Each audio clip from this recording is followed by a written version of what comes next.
폐기물 시설에 이 처리하는 시설의 화재 중에 65%가 리튬이온 배터리 화재다. 이런 이제 통계 자료들도 있는데요. 이런 것들을 본다면 우리나라의 이 폐기물 처리 이런 과정에서의 화재 위험성도 분명히 있다. 리튬이온 배터리가 사실 우리 생활용품 곳곳에 다 들어있잖아요. 이걸 버리고 싶어도 어디에 어떻게 버려야 될지 모르는 분들도 많기 때문에 일반 쓰레기에 그냥 같이 넣어서 버리게 되는 상황들이 있어서 리튬이온 배터리가 들어가 있는 기기들 이런 것들을 수거하는 이런 체계들 이런 거 갖춰나갈 필요는 있어 보입니다. 실시간 재난안전정보방송 재난안전 119 안전토크 시간입니다. KBS 재난방송 전문위원이신 이영주 경일대 소방방재학부 교수님 나오셨습니다. 어서 오십시오. 네, 안녕하십니까. 네. 오늘이 이제 5월 15일인데요. 산불 조심 기간이 이제 오늘부로 이제 끝나게 됩니다. 아직 이제 뭐 대형 산불의 위험이 사라졌다고는 뭐 할 수 없지만 올 봄에 일어났던 산불을 저희가 좀 정리하면서 전반적으로 좀 짚어보고자 하는데요. 역대 이 산불 피해로는 뭐 최대 피해라는 평가가 있습니다. 교수님은 좀 어떻게 올봄 산불을 평가하시나요? 예, 일단 뭐 이렇게 산불 조심 기간이라고는 산불이 집중적으로 발생하는 2월 말부터 한 5월 중순까지 산불 상황들을 보면 네. 사실은 다른 때보다 굉장히 많이 발생한 상황들로 이렇게 이해되기 조금 어렵습니다. 네. 실제로 제가 어저께까지 산불 발생 건수를 올해 우리나라에서 발생한 산불 발생 건수로 보니까 한 348건 정도 네. 발생을 했었는데요. 사실은 작년 같은 경우는 상당히 이례적으로 산불이 굉장히 적게 발생한 그런 기간이라서 작년보다는 증가한 상황은 맞는데요. 네. 2022년도나 23년도에 비해서는 훨씬 적게 발생한 상황들이거든요. 그렇군요. 예, 그렇기 때문에 건수 측면에서 본다 그러면 그렇게 화재가 많이 발생한 해는 아니다 이렇게 볼 수는 있는데요. 네. 아마 이제 많은 분들이 아시는 것처럼 3월 22일부터 시작된 이 경북 지역 또 경남 지역이 산불로 인해서 피해가 굉장히 많이 발생한 건 사실이거든요. 예. 그러니까 자주 발생하진 않았지만 발생했을 때 그 피해 상황이 굉장히 컸다라는 부분들은 이제 부정할 수는 없고요. 다만 또 이제 재산 피해 혹은 또 이를테면 이 소송 면적 이런 것들에 대한 것들도 물론 컸지만 인명 피해가 예전의 산불보다는 훨씬 더 많이 발생한 그래서 네. 거의 30명 이상이 사망했다라고 하는 것들은 우리가 산불 대응이라든지 또 산불에 대한 여러 가지 대피 체계에 좀 더 개선이 필요하다라는 것들을 좀 이제 느끼게 해준 그런 계기가 되지 않았나 싶습니다. 예. 예, 그래서 사실은 어쨌든 뭐 산불 발생 건수가 줄었다라고 하는 것들은 그동안의 예방 활동 뭐 이런 것들이 좀 적극적으로 이루어진 것들의 효과성도 일부 있다라고 판단할 수도 있고요. 또 한편으로는 또 이제 안타까운 거는 산불 피해가 이렇게 적은 이유 중에 하나가 사실은 3월 이후에 4월 지금까지 최근까지 주말마다 계속 비가 오면서 네. 사실상 중간중간에 비가 내리고 또 야외 활동도 그만큼 적어지고 하면서 이렇게 이제 오히려 산불이 날 수 있는 이런 여건들이 이제 갖춰지지 않은 것 결국은 그래서 산불이 줄어드는 것도 자연의 힘에 의존할 수밖에 없구나라고 하는 또 안타까움도 있는 부분이거든요. 그렇군요. 그래서 산불에 관련된 부분들 그 대신에 피해를 좀 더 줄일 수 있는 노력들 이런 것들은 우리가 앞으로도 충분히 노력을 해 나가야 되는 과정이 필요하다 생각이 듭니다. 네, 뭐 발생 건수는 많았다고 할 수는 없지만 그 이제 경상북도 일대에서 나온 그 산불의 임팩트가 워낙 컸던 것 같습니다. 뭐 말씀하신 내용 중에는 이제 인명 피해가 이제 기억에 남는데 오늘 좀 몇 가지 좀 살펴보고자 합니다. 저희가 좀 되돌아보면서 반성할 부분이 있다면은 좀 반성을 하고 가야 되겠죠. 특히나 이 진화대원들이 상당히 중요하다는 것을 이번 대형 산불을 통해서 저희도 확인을 할 수가 있었습니다. 진화대원의 대부분이 산불 전문 예방 진화대인데 임시계약직이고 이제 대부분이 이제 60대 이상의 고령층이라면서요? 예, 맞습니다. 사실 그래서 산불이 굉장히 이제 심각하게 피해를 입으면서 산불 진화에 대한 부분들의 능력 또 대응에 관련된 부분들이 많이 이제 집중이 되면서 이렇게 진화대원들의 노령화 이런 것들이 굉장히 좀 문제로 이렇게 제기되기도 했는데요. 네. 사실 실제로 지금 현재 국내에 산불 진화에 관련된 분들은 공중진화대라고 하는 가장 이제 정예화된 진화대가 한 100여 명 정도 있고요. 네. 그다음에 이제 한 특수진화대라고 해서 한 500여 명이 전국의 권역별로 이렇게 나눠서 배치가 되어 있습니다. 네. 또 그리고 이제 말씀하신 산불 전문 예방 진화대 같은 경우는 산불이 발생했을 때 최초의 이제 현장 대응을 필요로 하는 지자체 단위로 모집을 해서 운영을 하고 있는데 전국에 약 한 10,000여 명 정도 됩니다. 예. 근데 사실은 이제 이렇게 화재가 발생했을 때 그 지역에서 빨리 접근해서 산불 진화에 이제 동원이 돼야 되기 때문에 사실은 그 지역의 주민들 중심으로 선발이 되거든요. 근데 사실은 산림 지역이나 이를테면 농촌 지역 같은 경우에는 이제 고령화가 상당히 많이 진행이 되다 보니까 그렇죠. 그 지역 주민들 중심으로 선발하다 보면 대부분 이제 중장년층 혹은 또 고령층이 굉장히 많을 수밖에 없는 상황이고 또 한편으로는 또 이 산불 진화대원들이 불을 끌 수 있는 능력도 필요하지만 사실 그 지역의 지리, 산세라든지 이런 것들에 대해서 좀 상당히 좀 잘 아셔야 되기 때문에 네. 이런 관점으로 본다면 단순히 그 지역 주민이면서 나이가 많으시다. 그래서 나이가 많은 게 참 안 좋다. 능력이 제대로 이제 갖춰지지 않았다. 이렇게 판단하기는 좀 어렵고요. 예. 대부분 이제 이분들이 실제로 또 가서 보시면 굉장히 또 이제 건강하게 또 활동들을 하실 수 있는 여건들은 되어 있고 또 이분들을 선발할 때도 그냥 뽑는 게 아니라 또 체력 검정이나 이런 것들을 통해서 그런 이제 능력들을 또 확인을 하기 때문에 네. 단순히 이제 고령화 자체가 문제다라기보다는 고령화가 돼 있지만 충분히 임무를 수행할 수 있는 체력적 또 경험적 혹은 지식적인 능력들을 갖췄느냐라고 하는 부분들을 좀 우리가 좀 주목을 해야 될 필요는 있습니다. 예. 또 한편으로는 이분들이 사실은 이제 산불이 많이 발생하는 기간 한 이제 5개월 정도 이때 한시적으로 계약을 맺어서 일을 하시게 되는 계약직이다 보니까 이분들의 처우에 대한 부분들이라든지 또 계약에 의해서 운영하다 보니까 이분들의 전문성이 좀 더 떨어지지 않느냐라고 하는 부분들의 지적은 우리가 충분히 좀 이해할 수가 있는데요. 네. 사실은 그래서 이분들한테는 사실 계약직으로 한시적으로 이용한다, 이런 활용들을 한다 하더라도 이분들이 정상적인 임무를 수행할 수 있게끔 필요로 하는 교육이라든지 훈련들을 체계화하는 것들 이런 것들은 좀 더 필요해 보이고요. 또 한편으로는 이분들이 사실은 저렇게 화면에서 나오는 것처럼 저렇게 강한 화세가 있는 곳에 직접 가서 주불과 이렇게 대치를 하면서 진압을 하는 그럴 만큼의 장비나 능력들을 갖추고 계시지 못해요. 네. 대부분 이제 이 잔불 진화라든지 혹은 또 이 방화성 구축이라든지 이런 업무들을 하시지만 이번 화재에서도 저희가 경험했듯이 화재가 굉장히 커지고 또 대형화되고 또 급변하기 때문에 이러한 화재 특성, 대형화되는 화재 특성에서도 보조적인 임무를 하지만 거기에 필요로 하는 여러 가지 기술들이라든지 혹은 또 본인의 안전을 지킬 수 있는 이런 이제 판단 능력이라든지 네. 이런 부분들의 교육이라든지 이런 부분들은 좀 더 확충되고 또 많이 이루어져야 될 필요성은 분명히 있겠습니다. 예. 말씀하신 대로 뭐 고령층이라서 우려되는 부분도 있지만 자신이 거주하는 지역에 대한 그런 애향심, 책임감이 훨씬 더 있을 것 같다는 생각도 드는데 이 산불 전문 예방 진화대 뭐 말하자면은 이 산불 조심 기간이 오늘부로 끝나니까 이들의 계약 기간도 이제 종료되는 거겠죠. 이제 많은 분들이 그렇게 생각하실 것 같아요. 그럼 아니 이분들의 계약 기간이 끝나게 되면은 내일부터 발생하는 산불에 대해서는 어떻게 대처할 거냐 말이죠. 예. 어떻게 해야 됩니까? 예, 뭐 사실은 이제 산불 집중 기간 이외에도요, 사실은 산불은 계속 발생을 하긴 합니다. 다만 이제 특정한 시기에 여러 군데도 동시에 발생한다거나 또 대형화되는 경우에 이제 발생 빈도는 그만큼 좀 줄어들기 때문에요. 예. 그래서 앞서 말씀드린 이제 공중진화대라든지 특수진화대 이렇게 이제 정예화되어 있는 이런 이제 대원들이 이제 상시 대응을 하는 부분들이 있고 또 그 외에 산불이 발생했을 때 뭐 지자체 공무원이라든지 또 산림청 직원이라든지 또 소방대원들이 이렇게 이제 지원을 함으로써 이런 부분들이 이제 대응들을 하게 되고요.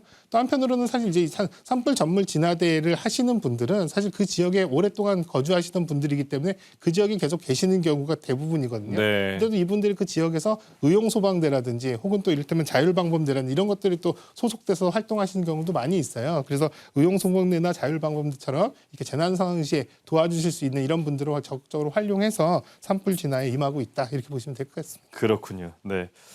요즘 이 산림과 인접한 마을에서는 이 비상 소화 장치가 설치돼 있는데요. 이게 아주 요긴하게 쓰인다고 합니다. 아직 설치된 숫자가 뭐 턱없이 적다고 하는데요. 관련 뉴스 영상 두 편 먼저 보고 오겠습니다. 산으로 둘러싸인 달성군의 마비정 벽화마을. 비상 소화 장치가 자물쇠로 잠겨 있습니다.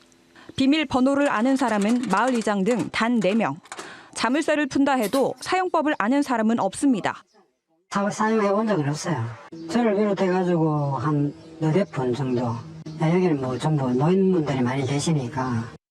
비상소화장치는 산불 초기 민가 확산을 막기 위해 산림인접마을에 설치하는 소방시설입니다. 그런데 대구에 설치된 시설은 달성군 단 한 곳. 세종시를 빼면 전국 시도 중 가장 적습니다. 경북 산불 이후 소방청이 지역별 산지 면적을 고려해 필요한 비상소화장치 수를 파악한 결과 대구는 92개로 나왔지만 턱없이 부족한 겁니다. 경북 역시 사정이 다르지 않습니다. 산림 면적은 133만 3,691헥타르로 강원도와 비슷하지만 비상소화장치 수는 23% 수준에 그치고 그나마 경북 산불 이후 새로 계획된 물량도 600여 개에 불과합니다. 개소당 2천만 원 정도 드는데요. 경북 산불 피해처럼 마을에 한 가구가 불탔을 때 최소 5천만 원 이상 예산을 생각한다면 비상소화장치 설치 예산은 정말 경제적으로도 상당히 효과가 큰 접근 방법이다. 갈수록 대형화하면서 점점 민가를 위협하는 산불, 주민 생명을 지킬 안전장치에 대한 대대적인 확충이 시급합니다. 단양 소백산 자락의 한 마을. 지난해 마을 회관 앞에 비상 소화 장치가 설치됐습니다. 가까운 소방서가 차로 20분 넘게 걸리다 보니 화재 초기에 주민들이 직접 대처할 수 있도록 장비를 갖춘 겁니다. 5개 소화전에 호스를 연결해도 소화전 밸브만 열면 물이 분사되는 장치입니다. 하지만 이 마을 30여 가구 중에 사용법을 배운 건 서너 집뿐입니다. 불 났을 때 대비를 해서 설치해 놓은 거는 말씀을 이장님이 해주셔갖고 아는데 이제 사용하는 거는 잘 모르겠는데요. 그나마도 현장에 안내된 사용법과 달리 소화전 자체가 잠겨 있어 개폐 장치를 전용 도구로 따로 풀어야 하는 상태입니다. 주민들은 설치 당시 한 차례 눈으로만 익혔다고 말합니다. 또 다른 마을의 비상 소화 장치는 장치암이 아예 잠겨 있습니다. 도난을 막기 위해 일부 주민만 열 수 있게 해둔 겁니다. 1분 1초가 급한 비상 상황이 닥쳤을 때 누구나 신속하게 활용하는 데는 한계가 있을 수밖에 없습니다. 전체 면적의 80%가 산림인 단양군에 이런 산불 대비용 비상 소화 장치는 단 3개뿐입니다. 충북 전체로는 110여 개로 한 시군에 10개꼴 정도입니다. 강원도는 2019년 대형 산불 이후 영동 지방에 1,600여 대를 설치한 데 이어 전역으로 확대하고 있습니다. 전문가들은 산불 예방 효과도 큰 만큼 적극 활용할 필요가 있다고 강조합니다. 효과도 검증됐고 무엇보다도 우리나라 대형 산불의 가장 큰 특징인 강풍에 불씨나 불길이 마을로 오기 전에 미리 뿌려서 화재로 번지지 않도록 하는 예방 중심의 실질적 효과가 있는 그런 시설이고요. 기후 위기 속에 점점 국지적으로 대형화하는 산불. 산림과 주민 터전을 지킬 수 있는 장비 확충, 또 활용 노력이 절실합니다. KBS 뉴스 진희정입니다. 네, 비상 소화 장치 아주 중요한 장비로 보이는데 이제 보급률은 뭐 지역에 따라서 좀 차이가 큰 것 같습니다. 설치 현황이 좀 어떻습니까? 예, 뭐 앞서 리포트에서 나온 것처럼 뭐 비상소화 장치가 산불이 발생했을 때 활용할 수 있는 가능성 이런 것들은 분명히 있습니다. 다만 이제 비상소화 장치라고 하는 게 사실은 산불 진화용으로 설치되는 시설들은 원래 아니고요. 네. 도심 내에 이를테면 이제 골목이 좁아서 소방차가 못 들어간다거나 혹은 또 밀집 주거된 곳들 혹은 노후 주거된 혹은 전통시장처럼 굉장히 복잡한 이런 곳들은 소방대라든지 소방차 혹은 또 소화전 같은 것들이 설치가 안 돼 있어서 그렇죠. 불이 났을 때 접근이 어렵거든요. 그래서 이렇게 비상 소화 장치를 설치해서 여기는 소방대가 직접 못 가니까 주민분들께서 이런 것들을 이용해서 우선 한번 초기 진압을 하십시오라고 해서 이렇게 주로 도심 내에 설치되던 이런 시설인데요. 네. 이 시설이 사실은 이제 산불 진화용으로 사용되게 된 시점은 2019년에 강원도에 이제 강릉 고성에서 산불이 났을 때 그 당시에 한 마을에서 본인들이 자비로 이 설치를 한 소화전을 이용해서 마을에 이제 이 산불을 방지하기 위해서 물을 이제 뿌렸던 거죠. 예. 그래서 그 마을에 23채의 이제 가옥이 있었는데 그 중에 19채를 이제 안전하게 보존을 하는 이런 이제 사례들이 있다 보니까 예. 그럼 이런 것들을 이렇게 산불 진화까지는 어렵지만 산불이 이제 확산됐을 때 이런 예방적인 조치로서 주수를 해서 방어하는 것들은 가능하겠구나. 그래서 그 이후에 이제 강원도에서는 사실은 이제 이런 산불이 비상소화 장치의 보급들을 좀 적극적으로 했던 거예요. 그래서 예. 이제 2021년도에 동해 산불 당시에서도요 이런 것들을 사용해서 조금 더 이제 가옥이라든지 이런 것들의 피해를 좀 줄일 수 있던 사례들이 이제 알려지면서 그 이후에 이제 강원도 지역을 중심으로 해서 굉장히 좀 적극적으로 이런 것들이 설치가 됐는데요. 다만 이제 앞서 설명해주신 것처럼 사실 전국적으로는 그렇게 산불 진화용으로 이런 이제 비상소화 장치를 설치하는 것들은 상당히 좀 미흡한 부분들은 사실입니다. 네. 그래서 지금 현재 강원도 같은 경우에는 뭐 1,850여 개 정도가 있지만 실제로 이번에 화재가 발생했던 경상북도 같은 경우는 한 430여 개 정도밖에 설치가 안 돼 있었다. 이런 부분들이 많이 비교가 되는데요. 네. 다만 이제 문제는 이 비상소화 장치 같은 경우는 이 소화 장치만 딱 갖다 놓는다고 쓸 수 있는 게 아니고요. 그렇죠. 여기까지 이제 물을 공급할 수 있는 이를테면 이제 상수도 배관이라든지 물을 공급할 수 있는 공급 시설들도 설치가 돼야 되고 네. 또 한편으로는 이렇게 설치를 해두면 또 누군가는 계속 정상적으로 작동이 잘 되는지를 관리를 해줘야 되거든요. 이건 사실은 소방서에서 설치한 관할 소방 소방서에서 관리를 합니다만 그 관내의 많은 시설들을 거의 주기적으로 관리를 하는 것도 상당히 쉬운 일은 아니고 네. 또 지역 주민들한테 이런 것들의 관리를 이제 맡기게 되면 지역 주민분들도 사실은 아까 말씀하셨던 어떤 분들은 적극적으로 잘 알고 계신데 어떤 분들은 사실은 이게 어떻게 쓰는 건지도 잘 모르시고 예. 이런 경우들도 있다 보니까 사실은 관리에 대한 부담도 사실 많이 생기는 것도 사실이거든요.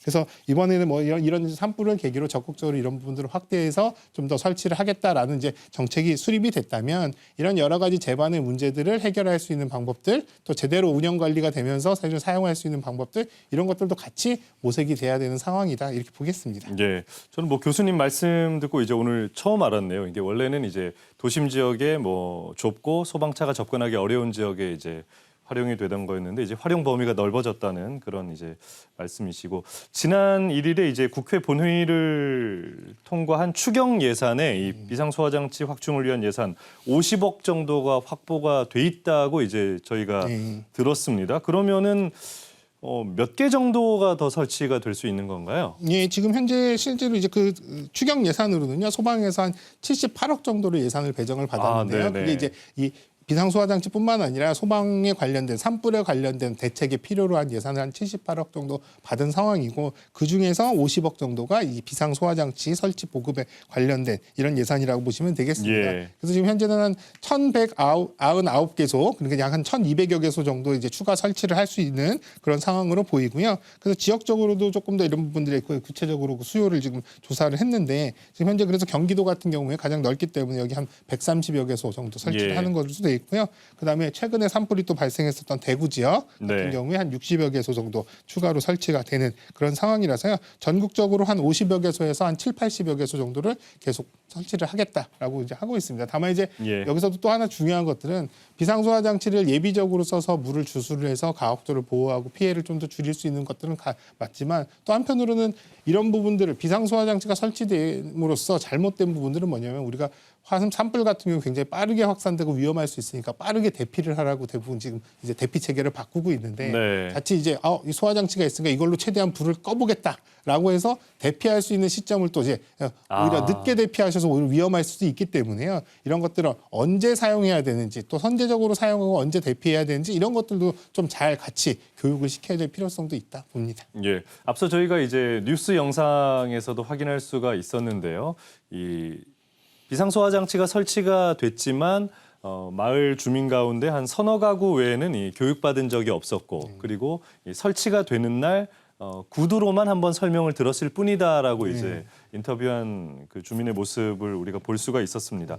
교육이 중요할 것 같아요. 어떻게 교육을 해야 좀 효과적일까요? 예, 그래서 실제로는 이제 뭐 그 지역 주민분들이 다 사용하실 수 있게끔 충분히 교육도 되고 훈련도 되면 좋겠습니다만 이게 사실 예. 굉장히 어렵거든요. 그래서 지금 이제 서울 이제 도심 같은 데서 원래 이제 비상 소화장치가 설치되어 있는 도심 같은 곳에는 어떻게 되냐면 비상 소화장치가 설치되어 있는 그 주변에 인접되어 있는 주거하시는 분이나 뭐 거기서 이제 이 일을 하시는 분들 중심으로 그분들이 사용할 수 있는 능력들을 좀 더 확실하게 갖추시고 관리를 하게끔 해서 네. 불이 어디서 난다 하더라도 이걸 사용해야 되면 이분들이 이제 좀 더 적극적으로 이런 부분들을 조력하시거나 사용을 하시는 것으로 이렇게 교육을 하는데요. 예. 아마 또 산불 상황은 조금 더 다를 수가 있는 게 이렇게 이제 마을이라든지 또 이런 것도 설치되는 게 밀도가 높지 않으니까 사실 인근에 사시는 분들이 하더라도 사실은 여기에 접근성이 아주 좋지 않을 수도 있고 네. 또 산불 같은 상황이라면 사실은 나는 그거 끄는 것보다 대피를 먼저 해야지라고 생각하신다면 이런 것들을 운영하실 수 있는 능력을 갖추신 분들도 오히려 대피를 하시고 남아 계신 분들이 잘 사용하지 못하시는 분들이 이걸 이제 운용하려다 보면 오히려 좀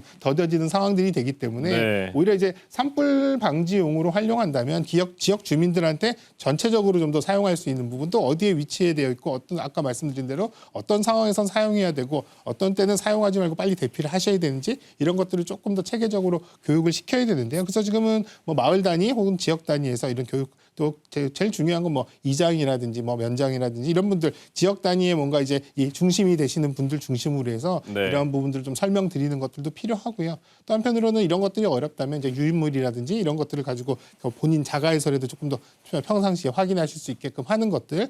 또 앞서서 대부분은 이제 비상소화장치의 이제 함에 보면 사용 방법들이 이제 설명이 되어 있습니다. 네. 아마 이제 사용 방법들도 사실은 설명이 되어 있지만 대부분 앞서 말씀드린 대로 농어촌 지역에 고령층이다 보니까 활자라든지 이런 것들도 잘 인식하기 어려운 경우도 있으니까 예. 이런 것들을 조금 더 시인성 높게 또 좀 더 친절하고 사용하는 설명을 좀 더 자세하게 해서 모르시더라도 와서 보고 따라 하실 수 있는 정도로도 이런 것들을 조금 좀 개선할 필요는 있겠다 싶습니다. 예.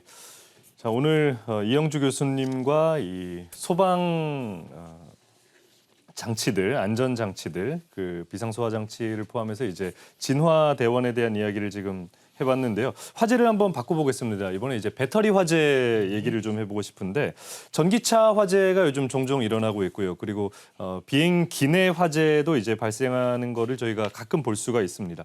거의 이제 리튬 배터리에서 불이 붙더라고요. 이 리튬 배터리 왜 이렇게 화재가 발생을 하는 겁니까? 예, 뭐 리튬 배터리 화재 사실은 뭐 이전에 작년에도 발생했었고 또 뭐 전기차 화재가 주된 이유 중에 하나가 이제 리튬 이온 배터리라고 하는 이런 사안들 때문에도 굉장히 걱정들을 많이 하시는데요. 네. 또 그리고 이번 주에 13일이죠. 엊그저께였는데요. 엊그저께도 이 이천에 물류 창고에서 화재가 발생했는데 예. 지금 현재 확인은 안 됐습니다만 그 당시에 이제 무선 선풍기 안에 있는 리튬이온 배터리에서 화재가 발생한 게 아니냐 그 목격자의 어떤 진술들도 있고 해서 다시 한번 또 이제 리튬이온 배터리 화재에 대한 부분들 조금 더 다시 주목을 받는데요. 예. 말씀하신 대로 리튬이온 배터리에 이제 화재가 발생하는 것들은 어찌됐든 간에 리튬이온 배터리 내부에 뭔가의 이상이 생겨서 열폭주가 발생을 하고 이 열폭주가 이제 화재로 이어지는 이런 과정들을 거치게 되는데요. 네. 리튬이온 배터리 내부에 이제 양극재, 음극재 그리고 분리막 이렇게 이제 이런 것들이 이제 설치되어 있는데 이런 것들이 사용을 오랫동안 하면서 자연스럽게 그 안에 이제 파티클이라고 하는 입자들이 점점 늘어나면서 네. 자연스럽게 이런 것들이 저항값을 높이면서 이상을 일으키는 경우 이런 경우들도 있고요. 또 하나는 외부의 충격이라든지 혹은 또 분리막이 손상된다든지 뭐 이런 것들에 의해서도 사실은 이제 이런 열폭주가 일어나는 상황들이 있어서 사실은 이제 이 원인에 대한 부분들은 굉장히 다양한 원인들이 있습니다만 예. 어쨌든 배터리가 이상이 돼서 발열이 되는 상황이다라고 하면 화재로 이어질 수 있는 이런 충분한 여지가 있다 이렇게 보시는 게 맞을 것 같습니다. 그렇군요. 네. 특히나 이 가연성과 열폭주가 얼마나 위력적인지를 실험한 뉴스 영상이 화제가 됐었는데요. 이것도 보고 오겠습니다. 충전 단자를 절연 테이프나 뚜껑으로 막기, 아니면 비닐백에 담기. 이렇게 해야만 배터리 기내 반입이 가능한데 대부분 비닐백을 찾습니다. 인천공항 기준 하루 2만 장 정도 사용됩니다. 과충전 발열 상황을 가정해 배터리 주변 온도를 높였습니다. 연기가 나더니 금세 폭발. 일단 불이 붙자 비닐은 아무 효과가 없습니다. 보관함 소재를 바꿔봤습니다. 내연 섬유로 만든 파우치도 배터리와 함께 타버렸고 방폭 기능을 갖춘 철제 보관함도 역부족. 뚜껑까지 튕겨버립니다. 보조 배터리 소재인 리튬이온은 가연성이 강합니다. 일단 불이 붙으면 열폭주를 막을 보관 장치는 아직 없습니다. 비닐백은 화재 원인 중 하나인 외부 합선을 예방해주는 수준입니다. 내부 합선이나 외부 충격, 과열 등엔 속수무책입니다. 보조 배터리 사용 수칙 준수가 현실적 예방법입니다. 배터리 화재를 막기 위해선 충전할 때 무리하게 오래 꽂아두지 않는 게 중요합니다. 또 KC 인증을 받은 제품인지 꼭 확인해야 합니다. KBS 뉴스 황윤규입니다. 네, 최근에 기내 화재가 이제 발생하면서 보조 배터리 기내 반입 규정을 보면은 비닐백에 이제 보조 배터리를 넣어야만 기내 반입이 가능하다고 나오는데 영상을 봤을 때는 뭐 비닐백이 그렇게 막 효과가 있어 보이진 않거든요. 예, 뭐 그렇게 효과가 있어 보이지 않는 게 아니라 아예 효과가 없다고 보시면 됩니다. 사실 네. 그냥 뭐 비닐 가방에다 담는 그 상황인데 사실 비닐백이라고 하는 것 자체가 사실 가연성이기 때문에요. 여기에 사실 오히려 배터리에서 화재가 발생했을 때 그 주변에 비닐백이 있어서 비닐에 옮겨 붙어서 화재가 커질 수 있는 상황들이 오히려 더 위험한 상황이라고 보겠는데요. 네. 그런데 비닐백에 넣으라고 하는 건 여기서 불이 났을 때 이 비닐백이 보호를 해준다 이런 개념이 아니라 예. 실제로 이제 이 보조 배터리를 가지고 기내에 탔을 때 뭔가 충전을 하거나 이런 것들을 하지 말아라 이런 의미거든요. 그러니까 네네. 비닐백에 넣어서 보관을 패킹을 했다가 내릴 때 이제 꺼내서 충전을 하고 사용을 해라. 그러니까 기내에서는 충전 행위를 하지 말아라 하는 의미로 보시면 될 것 같습니다. 예. 근데 다만 이제 문제는 이제 충전을 하는 과정에서 이제 단자가 뭔가 이제 이상이 되거나 거기서 스파크가 발생해서 이제 또 이 위험할 수 있으니까 그런 부분들에 이제 예방에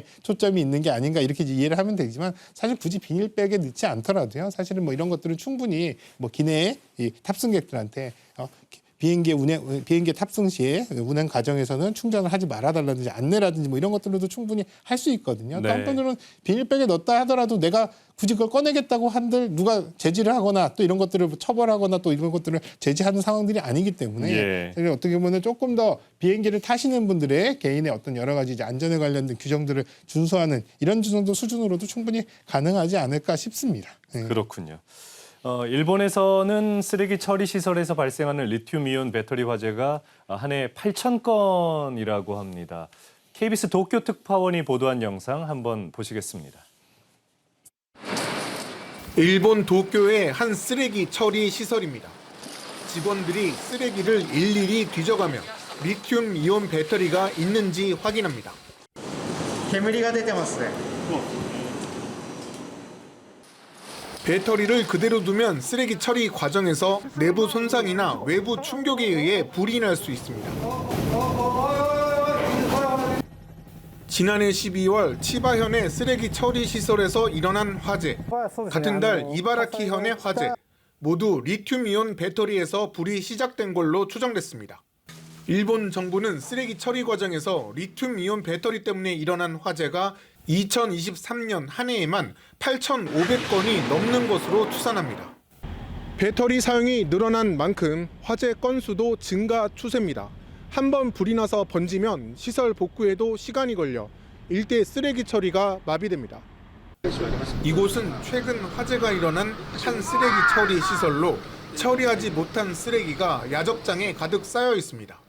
결국 일본 환경성은 각 기초자치단체가 책임지고 리튬 이온 배터리를 안전하게 분리 수거하도록 방침을 정했습니다. 適切な廃棄方法についてお住まいの市町村にお問い合わせしていただくなどして火災事故の発生防止にご協力いただきたいと。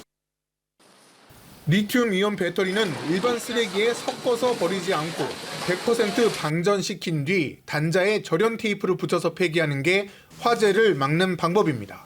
도쿄에서 KBS 뉴스 황진우입니다. 네, 일본의 통계를 보면은 2023년 한 해 8,500여 건의 리튬 이온 배터리 이제 화재 통계가 지금 기록으로 나와 있습니다. 우리나라도 이제 많을 텐데 통계가 잡히고 있나요? 우리나라에서는 사실 이제 폐기물 처리장에서의 화재 뭐 이런 것들은 이제 분류가 돼 있으나 그 원인의 뭐 리튬이온 배터리에 관련된 부분들로 따로 정리된 부분들은 아직까지는 없거든요. 네. 근데 사실은 충분히 위험한 이런 가능성은 있습니다. 다만 이제 미국 같은 경우에서도요, 1917년에 미국의 이제 재활용 환경 단체에서 조사한 바에 의하면 캘리포니아 지역의 이제 폐기물 중에 화재, 그 폐기물 시설에 이 처리하는 시설의 화재 중에 65%가 리튬이온 배터리 화재다. 이렇게 이제 또 확인되는 이런 이제 통계 자료들도 있는데요. 네. 이런 것들로 본다면 우리나라의 이 폐기물 처리 이런 과정에서의 화재 위험성도 분명히 있다. 이렇게 보는 게 맞을 것 같고요. 예. 그러나 사실 이제 이렇게 쓰레기 처리장 같은 경우에는 말씀하신 대로 이렇게 옥 외에 이렇게 야적이 되는 상황이라면 이런 것들이 이제 고온, 이를테면 이제 직사광선에 고온에 노출되거나 혹은 또 습기라든지 비, 물기에 또 노출되는 경우에 또 이제 배터리에 이상이 생기면서 화재로 이어질 수도 있고요. 또 이런 것들이 이제 이렇게 압착을 하거나 처리하는 과정에서 예. 충격이 가해진다거나 이랬을 때 또 이제 화재 위험성도 분명히 있거든요. 그래서 말씀하신 대로 이 잘 버리는 것도 중요하지만 사실은 잘 버린다 하더라도 이런 것들을 분류해서 수거해가는 체계들을 좀 갖출 필요는 있거든요. 다만 이제 이 리튬이온 배터리가 사실 우리 생활용품 곳곳에 다 들어있잖아요. 소형 가전이라든지 그렇죠. 네. 이런 것들 들어있는데 이걸 버리고 싶어도 어디에 어떻게 버려야 될지 모르는 분들도 많기 때문에 일반 쓰레기에 그냥 같이 넣어서 버리게 되는 상황들이 있어서 물론 개인들이 이런 것들을 버릴 때 주의해야 되는 부분도 분명히 있지만 리튬이온 배터리가 들어가 있는 기기들 이런 것들을 수거하는 이런 체계들 이런 거 분리수거에 대한 체계들도 좀 갖춰나갈 필요는 있어 보입니다. 네, 뭐 이제 오늘 이제 마지막 질문을 드려야 할 시간인데요. 뭐 이 전기 배터리, 보조 배터리나 이제 전기차인지에 따라서 이제 다를 수 있겠는데 이 리튬 이온 배터리의 관리법, 화재 예방을 위한 수칙 좀 어떤 게 있을까요? 네, 기본적으로는 이제 배터리라고 하는 것들이 이제 과충전이나 과방전이 반복되는 경우에 오히려 저게 굉장히 이제 이상이 발생할 수 있는 가능성이 높기 때문에 대부분은 과충전이라든지 과방전이 이루어지지 않게끔 잘 사용하시는 것. 그러니까 한마디로 배터리가 0이 될 때까지 아예 다 써서 소모하신 다음에 충전을 하는 경우가 반복되는 것도 별로 좋지는 않고요. 또 실제로 충전돼야 되는 양보다 더 이상으로 오래 충전되는 것들도 사실 피하라 이렇게 얘기가 되는데요. 특히 이제 대부분의 이런 이제 배터리에는 이런 과충전이나 과방전을 막기 위한 이런 이제 이 회로들이 들어가 있긴 합니다만 이런 것들 자체가 또 이상이 발생하는 경우들이 있기 때문에 예. 항상 이런 부분들 좀 주의를 하셔야 되겠고요. 또 너무 덥거나 너무 차가운 환경, 추운 환경 이런 것에 노출됐을 때도 배터리의 어떤 이제 내부에 여러 가지 이 이상 현상들을 발생할 수 있는 이제 요인이 되기 때문에 네. 적정 온도에서 사용을 해라라는 부분들. 또 그리고 충전기 같은 경우에도 꼭 정품이라든지 또 이를테면 인증을 받은 충전기를 사용하시는 것들 기본이 되겠고요. 가장 중요한 게 이런 배터리 같은 경우에 여러 요인들도 있습니다만 가장 중요한 건 외부 충격에 의한 부분들이 가장 크거든요. 그래서 자주 떨어뜨린다거나 충격에 노출되지 않게끔 잘 관리하시는 것들 그리고 강하게 뭔가 떨어뜨리거나 이렇게 이제 뭔가 충격이 가서 변형이 됐다라고 한다면 이 배터리는 사용하지 않는 것이 오히려 조금 예방에 도움이 된다라고 말씀드리겠습니다. 네, 오늘 여기까지 듣도록 하겠습니다. 지금까지 KBS 재난방송 전문위원 이영주 교수였습니다. 감사합니다.